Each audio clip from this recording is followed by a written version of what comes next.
Chers amis, bonjour. En ce dimanche de la Sainte Famille, tournons nos regards vers les Saintes Écritures qui déclarent les croyants enfants de Dieu. Observons ensemble comment vivre ensemble au mieux malgré les différences dans cette famille. Et enfin, nous prierons ensemble pour les différentes familles et les différentes situations que peuvent vivre les familles. Ça nous concerne tous, alors restons ensemble jusqu'au bout. À tout de suite. Dans quelques instants, je te lirai l'extrait de l'évangile de Jean et tu verras pourquoi, toi croyant, tu es de ma famille. Pourquoi est-ce si significatif de faire partie de la même famille ? Eh bien, voyons un peu un contexte familier. Noël est souvent l'occasion des réunions de famille. Et soyons sincères, pour certains, on y va parfois à reculons parce que on redoute au détour d'une conversation, la phrase qui fâche, le thème qui ne fait pas l'unanimité.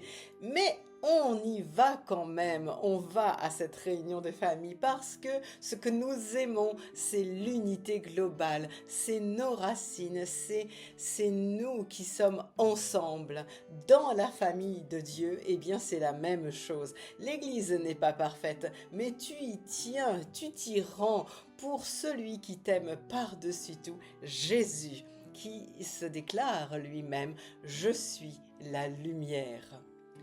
Un évangile que j'affectionne particulièrement, c'est l'évangile de Jean. Et c'est Jean qui nous parle de la lumière qui est Jésus, en nous disant dès le chapitre 1, cette lumière était la véritable lumière qui, en venant dans le monde, éclaire tout homme. Elle est venue chez les siens et les siens ne l'ont point reconnue.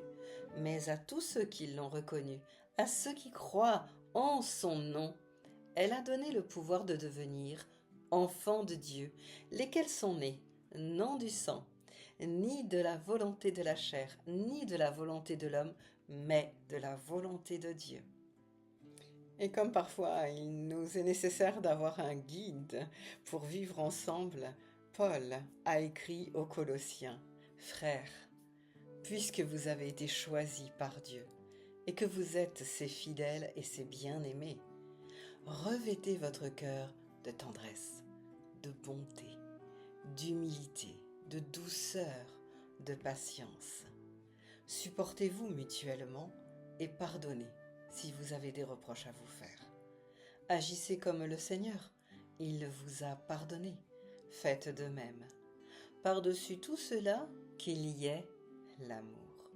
C'est lui qui fait l'unité dans la perfection, et que dans votre cœur règne la paix du Christ, à laquelle vous avez été appelés, pour former en lui un seul corps. Vivez dans l'action de grâce. Alors, puisque nous devons vivre dans l'action de grâce, commençons par rendre grâce, commencions par remercier. Père éternel, je te remercie pour l'amour dont tu m'as comblé, mais surtout Seigneur pour l'amour dont tu as comblé toutes les familles unies. Maintiens Seigneur ta paix dans les familles recomposées, que leurs différences soient leur force, qu'elles se complètent et se fortifient ensemble. Je te prie Seigneur pour apporter réconciliation et paix dans les familles et les foyers déchirés. Offre s'il te plaît Seigneur ta tendresse et ton amour.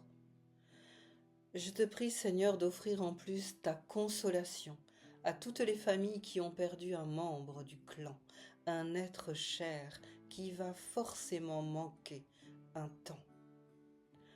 Aussi, Seigneur, aux personnes seules qui n'ont plus le soutien de leur famille, apporte leur force, courage, mais aussi ton amitié et ta douce et sainte présence. Force et courage aussi, Seigneur, pour toutes les familles qui soutiennent un membre malade. Apporte, Seigneur, ta guérison et ta foi pour un meilleur, pour un renouveau. Dans le nom de Jésus. Amen. J'espère que cette vidéo t'aura fait du bien, c'est le but. Partage-la à quelqu'un qui en a besoin ou avec qui tu voudrais prier cette prière pour les familles qui traversent différentes situations. Prochain rendez-vous sur cette chaîne demain premier jour de la semaine juste avant la nouvelle année pour faire avec le Seigneur un bilan de 2025. Abonne-toi pour recevoir toutes les notifications et soyez tous richement bénis pour cette semaine qui vient dans la paix du Seigneur. Pour la nouvelle chronique sur les sentiers de Dieu, prochain rendez-vous pour la fête de l'Épiphanie. En attendant, je t'invite à suivre l'étoile, ton étoile, ta petite part de lumière que Jésus a placée sur ta route pour éclairer ton chemin. Et pour t'aider à la suivre, je t'invite à aller entonner le chant que j'ai composé pour Noël, le nouveau chant que j'ai composé pour Noël. Suis l'étoile de Noël que tu trouves en audio mais aussi en vidéo avec Julien et Jessica. Belle semaine à chacun et merci de ta fidélité. À très vite.